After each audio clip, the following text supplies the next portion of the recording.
and another one done. So this month we read The Quest for Shakespeare, The Bard of Avon, and The Church of Rome by Joseph Pearce. And I was so excited to read this one because I do love Shakespeare very, very much. And so Joseph Pearce making the case that Shakespeare was a Catholic is super interesting. I was skeptical in the beginning, but he just makes a case for it. There's just so much information. So that's his whole thesis. His whole premise is that Shakespeare was a Catholic. And in this book, I believe he made another one, a second book talking about Shakespeare being a Catholic, but this one mainly deals with historical facts. And he makes that very clear from the very beginning, saying, I'm going to make my case, and it's only going to be pure facts, pure history. So yes, he does dabble a little bit into his writings, but I think he made a second book for that.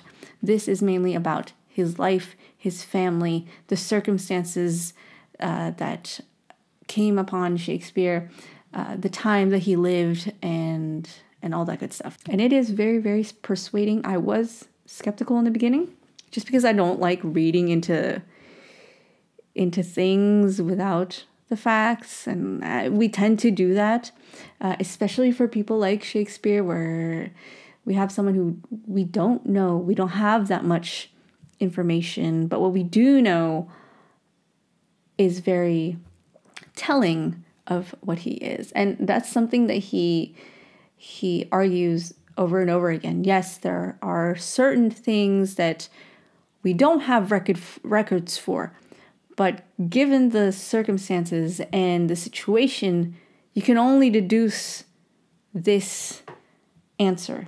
You can't make it up. There are so many claims about Shakespeare nowadays that Shakespeare wasn't who he was. He wasn't the person that wrote the plays. He was Christopher Marlowe. He was a woman.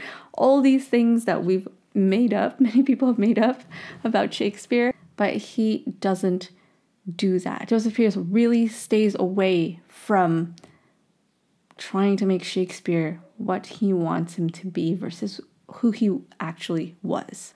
Hey everybody, thank you so much for joining me. If you would like to join me in reading this month's book, we are reading Histoire d'un homme by Sainte Thérèse de Lisieux. Sainte Thérèse de l'Enfant Jésus et de la Sainte Face, or Sainte Thérèse de Lisieux. I think the English title is Story of a Soul. Story of a Soul. That's what we'll be reading in May. If you would like to join me, go ahead and sign up below. I have the whole list of all the books that we'll be reading this year. And there's also a Telegram group that you can join if you want extra accountability. And I can tell you to read. And also where I share tidbits, passages I like, where you can share the passages that you like.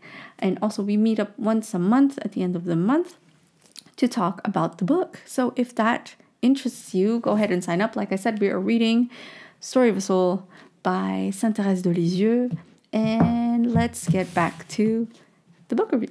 During the 16th century, Catholicism was majority. Majority of people were Catholics, and they were hesitant, didn't want to convert, but and it was you can't blame them. It was a very difficult time to be Catholic. If you were known to be a Catholic and that you were a practicing Catholic, meaning that you attended masses, clandestine masses, or baptisms, or marriages, anything like that, anything that was a sacrament, a Catholic sacrament, you would either be fined, or if it was really, really bad, you would be put into prison, and then you would be tortured and hanged, but just to the point that you were still kind of alive. They would drop you and then remove your insides. And then while you're still alive, you would be drawn and quartered. So basically, if you don't know what that is, you would be pulled apart at the four parts, four extensions of your body, and then also beheaded, and your head would be put on London Bridge as a warning to all the other Catholics. If you're going to practice being a Catholic, if you're going to stay Catholic, this is your destiny. So there were many Catholics, and a lot of them, as another interesting thing too that I learned, a lot of them were the ones that would betray other Catholics, meaning there was a practicing Catholic and someone from the state would come and they would just rat out their friend or their neighbor, or they would become spies for the Queen. And so this is Elizabethan England. But another interesting thing is that although you have this crazy, police state, so violent, you also had the highest literacy ever in history. Just a boom of literacy. Everybody could read. And that was one argument that Joseph Pearce stated, was that, some people say that Shakespeare couldn't have written these plays or these poems because he wasn't as educated as, for example, Dante. There's no Latin or Greek in his writing. It's all in the vernacular. But if you look back at the time, his education at that time, so at his grammar school, by the time a boy was 7 years old, they would have Latin, Greek notions. They would be able to read Latin to a certain extent at 7. Can you believe that 7 years old you can read Latin? And so although Shakespeare wasn't strong in Latin, he did have that as an education. So you had this crazy, crazy police state, but also a society with the highest amount of literacy ever at that moment in time. Everybody could read. And that is so fascinating. So Shakespeare was in this world from the very beginning. His father was a recusant Catholic. His daughter was a recusant Catholic. They were both on the list. And his dad was a practicing Catholic till death. So was his daughter. I think his daughter became a nun. So his dad was on that list of recusants, known recusants. And so was his daughter Susanna. But Shakespeare was not. So why wasn't he on that list? Well, because he was one of those people that the Queen favored, and probably because of his plays. So there were a few people that if the Queen favored you, you would not, if you were a known Catholic, no one would really talk about it. And if the Queen liked you, you could keep doing what you wanted, basically.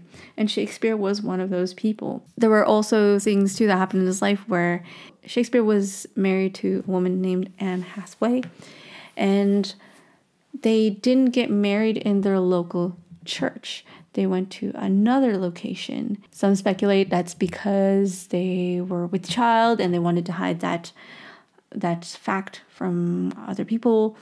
But the church that they went to had a specific priest there, and this, although he was an Anglican priest now, he was a Catholic priest prior to the laws of the word. They required you to be Anglican. So it was more likely that they had gone to this priest because he would have been able to give them the Catholic rites for marriage, the true rites for marriage. It's one of the main messages that Joseph Pearce explained was that you can't expect a piece of writing not to tell you anything about the writer himself.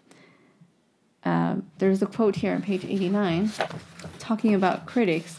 Literary criticism must be answerable to the facts of history, not subject to the fads and fashions of modernity or post-modernity. Put simply, if you wish to know the plays at their deepest, you must know as much as possible about the person who wrote them. And in order to know the person who wrote them, you must know as much as possible about the times in which he lived. The critic must pay humble homage to history as well as to art if he is to excel in his chosen field.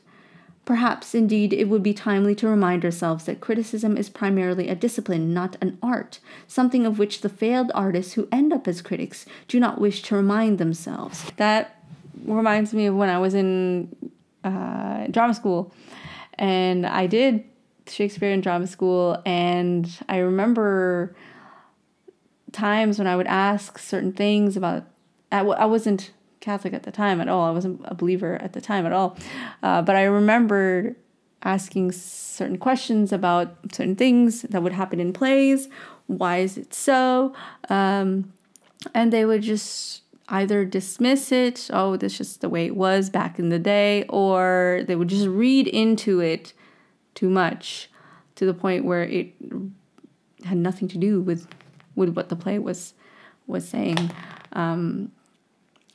I find that is so true. It is so important to know who the writer was and how they lived their lives, because sometimes I'm sure that's happened to you. It happened to me, where I read a book and I'm like, I don't get this. This doesn't make sense. Not because it wasn't time. You know, like sometimes you read a book and it's just not time for you. It's not that book isn't for you at that moment. It's more like, I really don't understand at all what this is, what the author is saying. Or this is really, really messed up, like Lolita. And then you realize, oh, it's not because there's something wrong with me. It's actually because there was something wrong with the author, with their life, how they led their life. And that is so true. The author manifests who they are in their work, just like any other artist, just like a painter or a singer, any form of art. The creator manifests themselves through what they make. It's impossible not to do that. And so with Shakespeare, because at that time when I was young, and I just didn't, my knowledge of Catholicism in general was nilch. And the majority of people who are secular, people who are just take things for granted, and it's not something that you have to read into. It's like when you go to a cathedral for the first time and you don't know anything about any of the symbols, and once you get to know, you learn to read it, and then you find that everything has always been there. That is Shakespeare. There's a great quote from Southwell in the preface to his Mary Magdalene's Funeral Tears, published in 1591. Southwell had written, "In fables are often figured moral truths, and that covertly uttered to a common good, which, without mask, would not find so free a passage." So the importance of stories, fables, stories, and how they transmit information. That's how Shakespeare was able to get through his messages. Another interesting thing I found out too was that at the time, the Puritans were completely against the theater. Theater was a Catholic thing. And the Puritans were against the theater because I assume it's because of, representation, imagery. But they were completely against the theater, and they called the theater the Church of Satan. At the end of Shakespeare's life, one interesting thing that he did was purchase the Gatehouse. Every person that had ever owned this house was Catholic. And it was a place where recusants would go to attend Mass. And they only found out that the officials only found out about it after one point. I think it was after Shakespeare's death.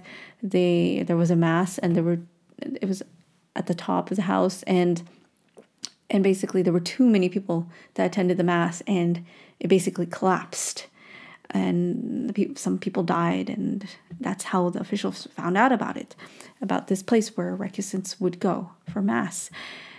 But that is so interesting, that this place that had always been owned by Catholics ever since it was past that he bought it. There are many things that are missing from Shakespeare's life in terms of like paperworks, like tracing Shakespeare. But as a recusant, you wouldn't want your name to be, going around, having a trail of your name. There's also the fact that during that time, your name could change. It was a thing in Elizabethan England. It was completely normal to have your name changed. So Shakespeare, Shakeshaft, I believe, was one of the names that William Shakespeare had used. And that was normal practice among everybody during that time. And even just the spelling of names. So anyway, Joseph Pearce goes into much, much more detail, better than me, in his book. I highly recommend it if you love Shakespeare. I'm looking forward more to the second book. I don't know what it's called, but the second book where he dives into the plays, that is more my thing. I always have a little trouble when it comes to history, but this was very, very good. Don't be fooled. It's less than 200 pages, but it's full of information. There's just so much. There's so many people. So many things happen. It's the thing with me in history. I'm just not good at retaining historical information, so I have to read it again. Anyway, so what did you think about The Quest for Shakespeare? Did you like it? Was it intriguing? I need to reread it again, like I always say with every book, but this one I definitely need to reread. What is your favorite Shakespeare sonnet or Shakespeare play? Let me know in the comments below. Anyways, guys, that is it for this one, and I shall see you in the next one.